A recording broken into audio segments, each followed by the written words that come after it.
My dog has always had trouble sleeping, so I decided to film him. What I found chilled me to the bone. For starters, I'm a divorced 38-year-old male and I live alone. I have no family or friends that live near me, and I live alone with my dog in a small house in the middle of the countryside of Nevada. There's no civilization for 5 miles in any direction. This all started about 16 days ago, around 3:16 in the morning.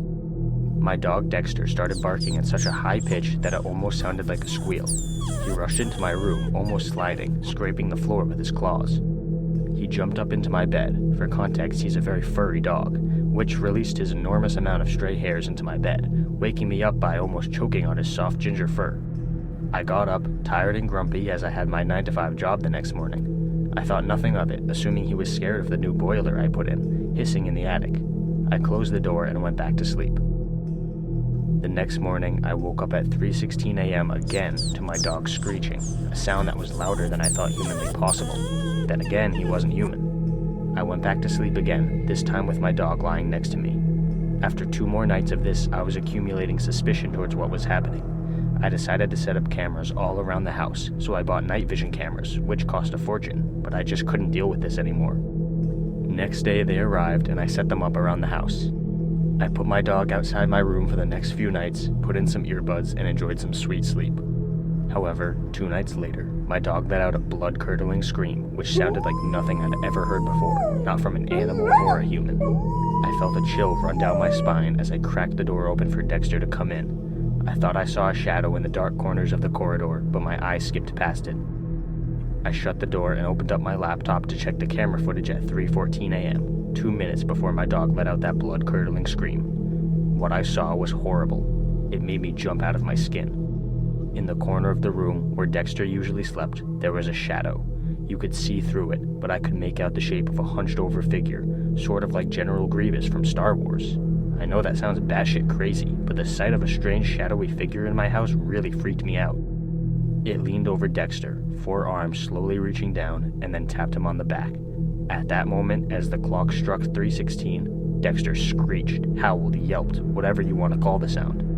I was mortified. This creature, this beast, had been lurking in the corner of my corridor for days without me noticing. As soon as I realized what I had to do, I ran into the kitchen, grabbed the keys and a few other essentials, and I started driving away from my house.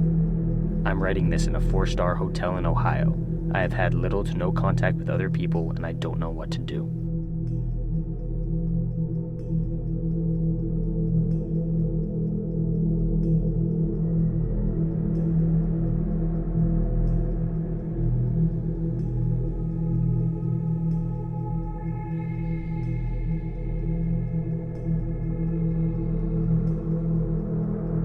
I was home alone and decided to go on a walk with my dog to the park.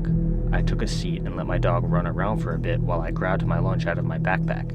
I started eating my lunch when I noticed my dog had went missing. You idiot, I thought to myself.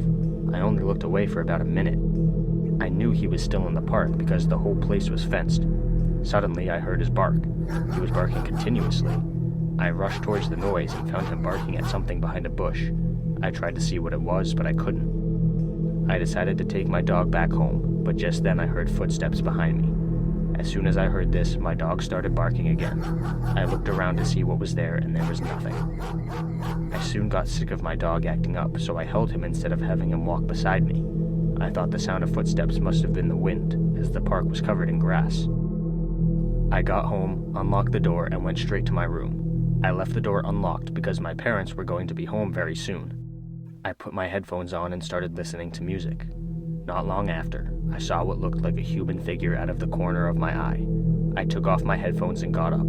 I looked away for a moment to grab my phone in case I needed to call the police, but when I looked back, the figure was gone. I walked up to where I saw the figure and still couldn't see anything, so I decided it was nothing. I heard my front door slam shut. I thought, oh, it must be my parents, so I walked to the front door and looked around for them. My parents' car wasn't in the driveway. I looked down the road to see if anyone was there, and I saw a man who was running down the street that looked like a very similar shape to that figure I had seen before. He was running away in the direction of the park. He must have followed me home, and now he knows where I live.